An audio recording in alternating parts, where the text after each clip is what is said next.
महायुद्ध में तुर्की का आतंकी खेल आखिर क्यों? पैगंबर के कार्टून पर फ्रांस तुर्की में तनाव आखिरकार कैसे बढ़ रहा है? बैलिस्टिक मिसाइलों से कहां पर किलेबंदी करेगा सुपर पावर अमेरिका? ग्लोबल युद्ध की आशंकाओं से जुड़ी इस वक्त की बड़ी खबरें कौन सी हैं? न्यूज टॉप 9 वर्ल्ड वॉर 3 में आपने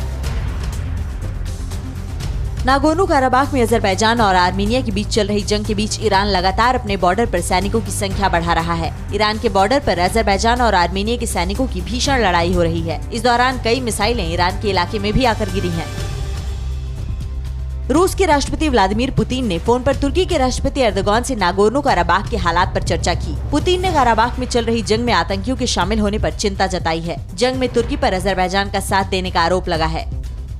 सीरिया में मानवाधिकार के लिए काम करने वाले संगठनों का दावा है कि तुर्की अब भी सीरिया से आतंकियों को काराबाख भेज रहा है। मानवाधिकार संगठनों का दावा है कि सीरिया से 300 आतंकियों का नया दल अजरबैजान की तरफ से लड़ने के लिए काराबाख रवाना हुआ है। कार्टून विवाद को लेकर तुर्की और फ्रांस में टकराव बढ़ गया है। तुर्की के राष्ट्रपति एर्दोगान ने कहा है कि पश्चिमी देश इस्लाम के खिलाफ जंग छेड़ना चाहते हैं और फ्रांस जैसी सोच यूरोप के कई देश रखते हैं। उन्होंने कहा कि इस्लाम पर हो रहे हमलों का करारा जवाब दिया जाएगा। तुर्की के राष्ट्रपति एर्दोगान ने फ्रांस को 2 टूक जवाब दिया है। फ्रांस ने कहा है कि इस्लामिक चरमपंथ के खिलाफ लड़ाई जारी रहेगी। तुर्की की धमकी से फ्रांस डरने वाला नहीं। राष्ट्रपति मैक्रो ने कट्टरपंथ को खत्म करने की कसम खाई है। अमेरिका यूरोप में बैलिस्टिक मिसाइलों की तैनाती करेगा। रूस को रोकने के लिए बैलिस्टिक मिसाइल की तैनाती की जाएगी। अमेरिकी एनएसए रॉबर्ट ओब्रायन ने कहा है कि अब यूरोप की किलेबंदी करने का वक्त आ गया है। तुर्की ने सीरिया को जंग की धमकी दी है। तुर्की के राष्ट्रपति एर्दोगान ने कहा कि अगर उत्तरी सीरिया से कुर्दिश आतंकियों का सफाया नहीं हुआ तो उनकी फौज सीरिया में आतंकियों के खिलाफ कार्रवाई करेगी। सीरिया में तुर्की समर्थन आतंकियों पर रूस के एक्शन से एर्दोगान बौखलाए हुए हैं।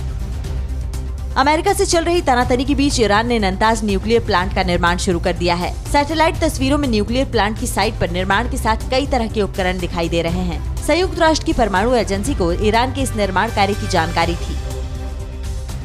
अमेरिकी अधिकारियों ने ईरान पर हैकिंग के जरिए राष्ट्रपति चुनाव में धांधली की साजिश करने का आरोप लगाया है। अमेरिकी अधिकारियों का कहना है कि पिछले हफ्ते वोटर्स को धमकाने वाले मैसेज ईरानी हैकर्स ने भेजे थे। ईरान ने इन आरोपों को गलत बताया है।